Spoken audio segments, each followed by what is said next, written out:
You think you know variables? You probably picture a neat little box holding your data. What if I told you that mental model is fundamentally incomplete and sometimes flat out wrong? Misunderstanding how variables truly store data leads to frustrating bugs, unexpected behavior, and hours wasted debugging. It's a foundational concept that trips up even experienced developers. By the end of this video, you'll not only understand the true nature of variables, but you'll also debug faster, write more predictable code, and finally grasp why your objects sometimes change when you don't expect them to. The box analogy, our first deception. When we first learn to code, variables are almost always taught as boxes that hold values. You put a number in, you get a number out. Simple, right? Let age equals 30. Feels like putting 30 into a box labeled age. This mental model works perfectly for basic data types, often called primitives in many languages like JavaScript. Numbers, strings, booleans, they genuinely seem to behave like they're directly stored in that box. But here's the deal. As soon as you start working with more complex data, objects, arrays, functions, that box analogy completely falls apart. And when it does, it leads to some truly head-scratching bugs. It's not about what's in the box, but where the box points. Memory addresses, the real story. Okay, so, real talk. Variables don't contain values directly in the way a physical box contains an item. Instead, a variable is more like a label attached to a specific memory address. Think of it as a street address for your data. When you declare let count equal 0, the count variable gets associated with a memory location, and that location holds the value 0. When you then do count equals 10, the value at that same memory location is updated. This might seem like a subtle distinction, but it's where the path diverges for different types of data. Understanding that a variable is a pointer to rather than a container of is the first big step to truly mastering how your code works. Value types versus reference types, the fork in the road. This is at the core distinction. In many languages, data types are categorized into value types and reference types. Value types, like our primitives, numbers, strings, booleans, store their actual value directly at the memory location the variable points to. When you assign a value type variable to another, like let b equals a copy of the actual value is made and stored in new memory location that b points to. Changes to b have zero effect on a. This is the box analogy working as expected. Plot twist, reference types are different. Objects, arrays, and functions don't store their entire data structure directly. Instead, the variable holds a reference, essentially the memory address, to where the actual, larger data structure lives somewhere else in memory. So, when you do let obj equals obj, you're not copying the object itself. You're copying the memory address. Both obj and obj now point to the exact same object in memory. Change one, and you change both.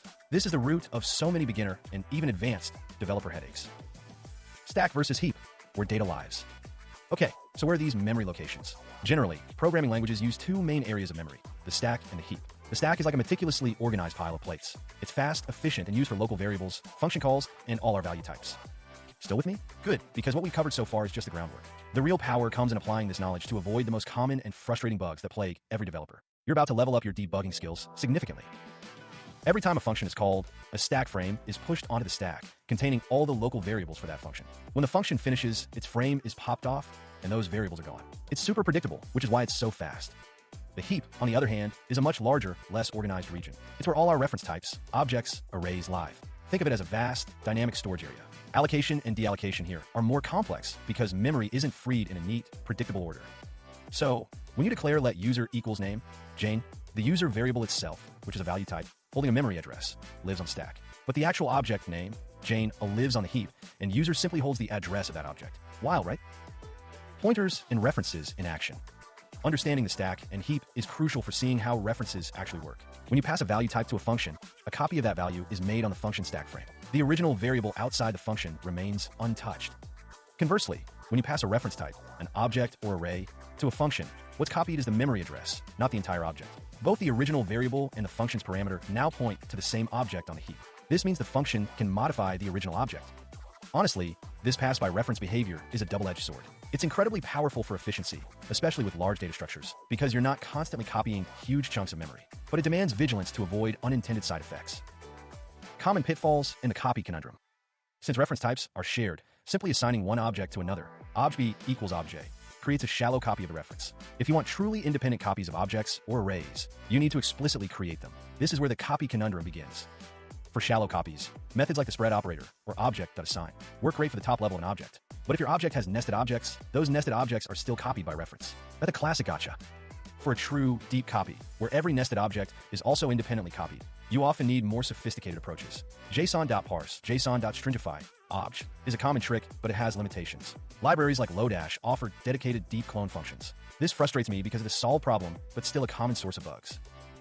Why this really matters, performance and debugging. So, why do we go on this deep dive into memory? Because understanding value versus reference types and the stack versus heap directly impacts two critical areas, performance and debugging. for performance. Constantly copying large objects can be incredibly slow and memory intensive.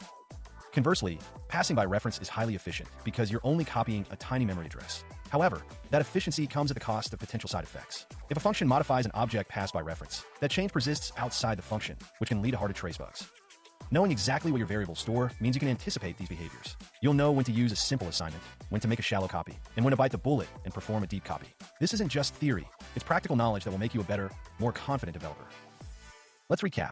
Variables are labels for memory addresses, not always direct containers. Value types, primitives, store their data directly, copied by value. Reference types, objects, arrays, store a memory address, copied by reference. The stack handles value types and function calls. The heap stores reference type data. Understanding these differences prevents unexpected object mutations and debugging headaches. The key takeaways: always assume objects and arrays are passed/assigned by reference. Explicitly copy when independence is needed. Use shallow copy, obj, for top-level object independence. Use deep copy, libraries, or JSON trick for nested objects. Be mindful of function parameters. Value types are safe. Reference types can lead to external changes. When debugging unexpected data changes, the first place to look is whether you're dealing with a shared reference. If this helped you understand something new, consider supporting the channel. Every bit helps keep these videos free for everyone. Drop a comment with your thoughts on which concept finally clicked for you.